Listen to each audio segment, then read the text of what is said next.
أعوذ بالله من الشيطان الرجيم.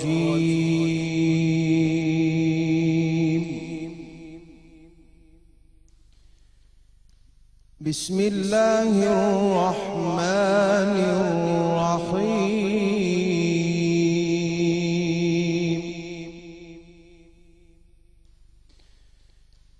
ومن الناس من يشري نفسه ابتغاء مرضات الله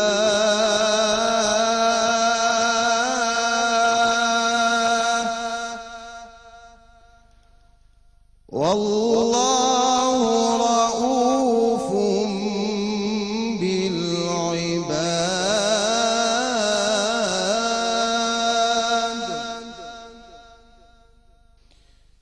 ومن الناس من يشري نفسه ابتغاء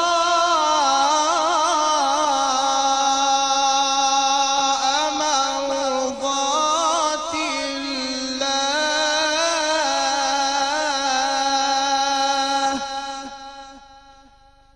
والله رؤوف بالعباد.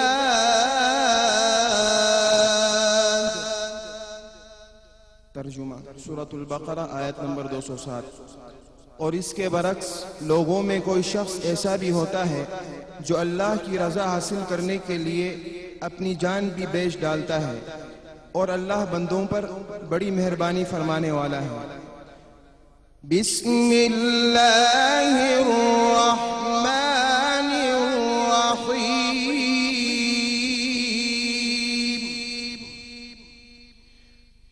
إلا الذين تابوا وأصلحوا واعتصموا بالله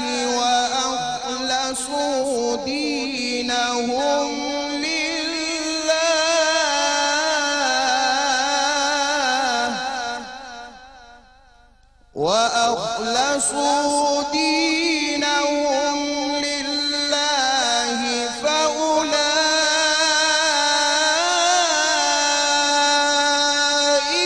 مع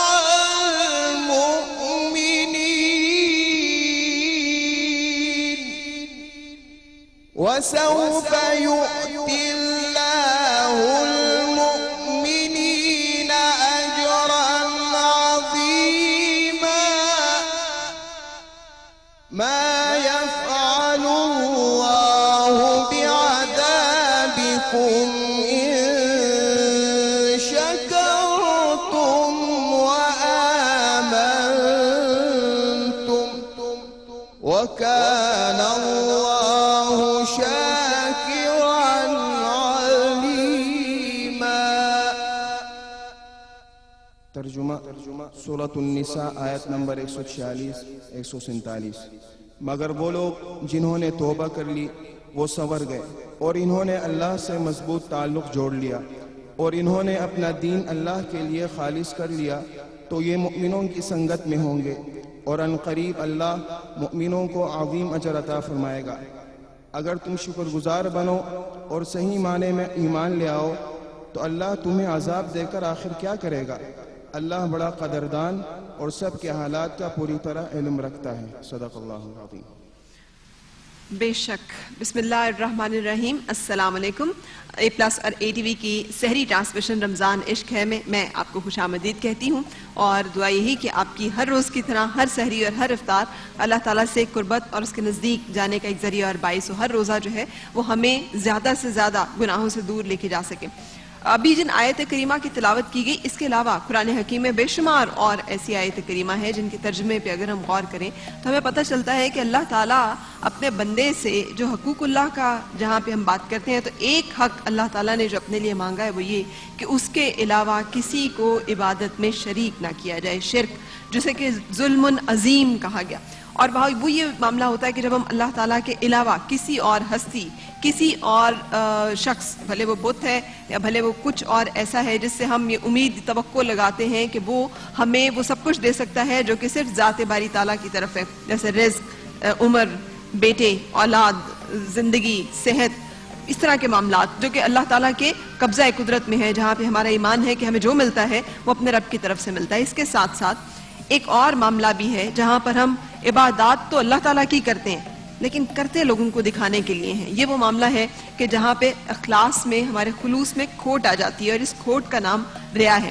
آپ صلی اللہ علیہ وسلم نے اپنے صحابہ میں فرمایا کہ مجھے تم سے شرک اصغر کا خوف ہے۔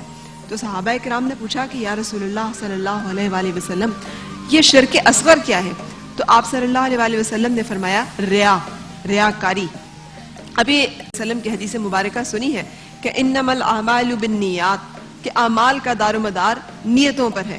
کس عمل کو کس نیت کے ساتھ کیا گیا اس سے فرق پڑتا ہے کہ وہ عمل بارگاہ الہی میں کتنا مقبول ہوگا اور اس کا ہمیں اجر و ثواب کس درجے ملے گا۔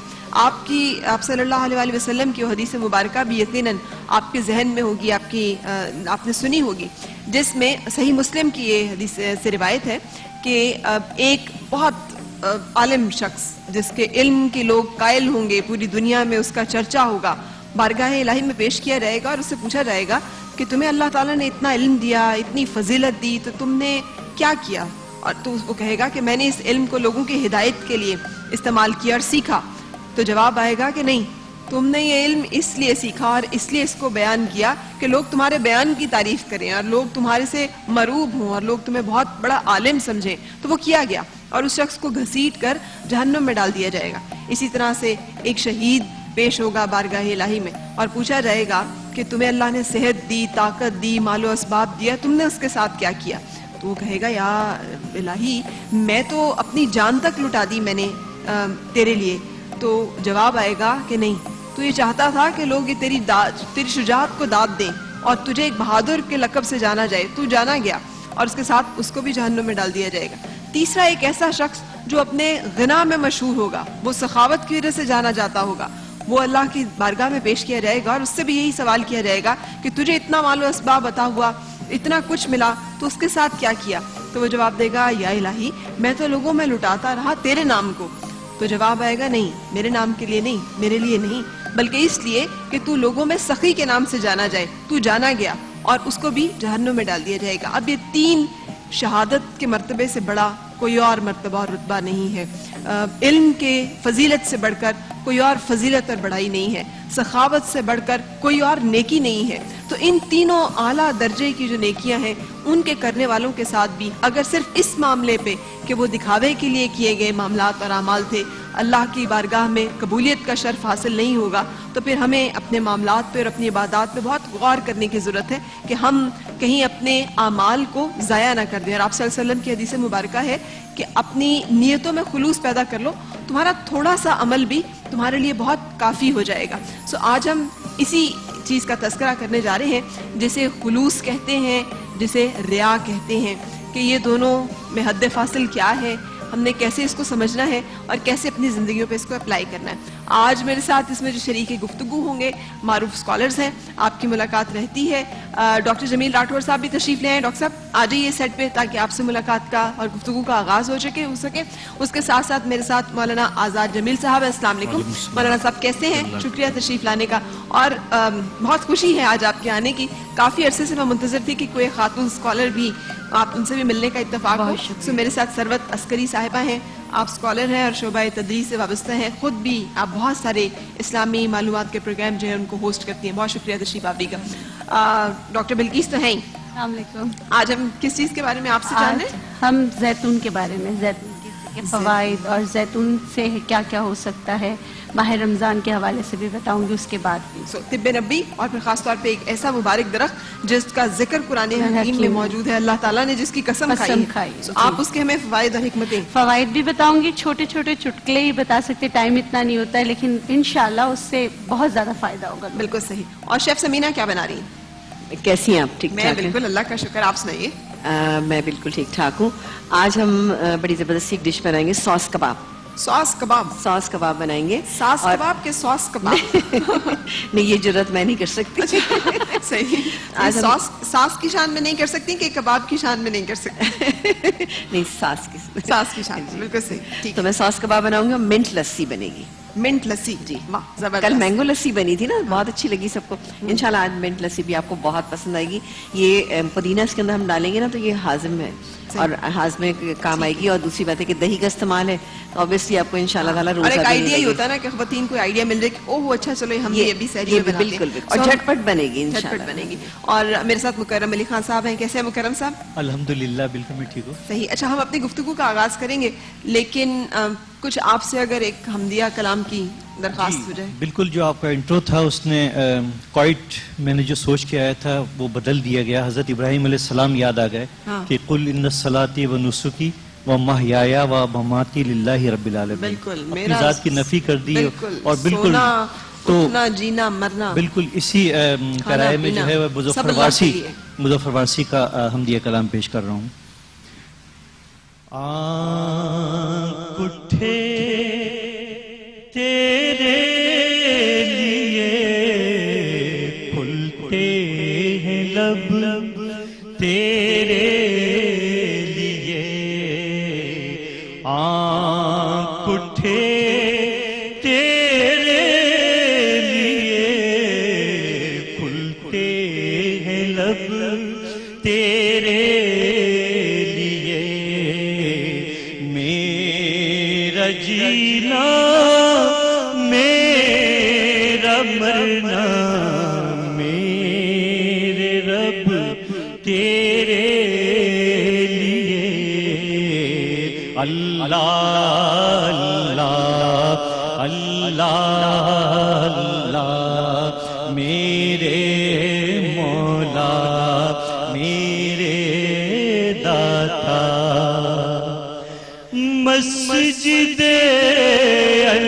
الفاظ میں بھی دے رہا ہوں میں اذان. اللہ اللہ اللہ اللہ مسجد الفاظ